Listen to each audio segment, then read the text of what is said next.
Tuloy-tuloy na ang pagdagsa ng mga deboto ng Poong Jesus Nazareno sa labas ng Basilica Minor ng Jesus Nazareno sa Quiapo. Live mula sa Quiapo, magbabalita ang ating mobile journal, Kayla Makantan. Kayla, anong meron sa Quiapo ngayon?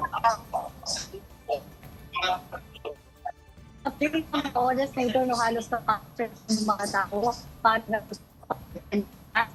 dito sa ating likuran, pinapapila pa lang nila yung mga mag-sustain naman dito sa labas.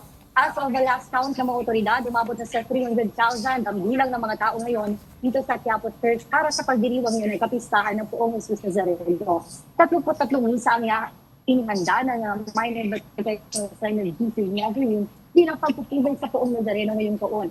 Alas 9 kagabi, nagsimula ang unang misa na napatuloy ngayon oras-oras. Ang ilang deboto na matyagang bumiyahe mula sa malayong lugar, maagang dumating para sumunod sa pag-andar ng andak.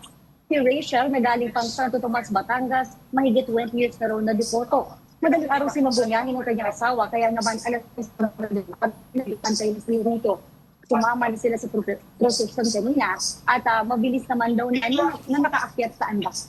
Pero naman, kahit nakaakyat sa andak,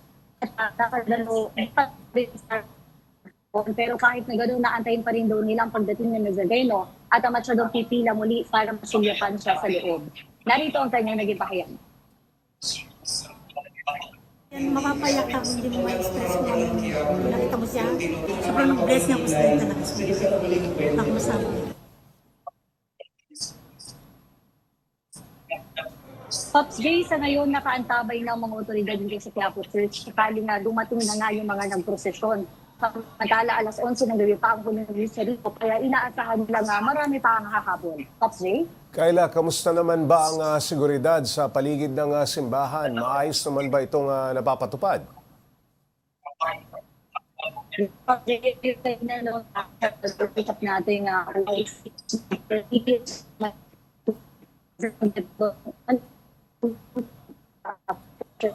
Kayla?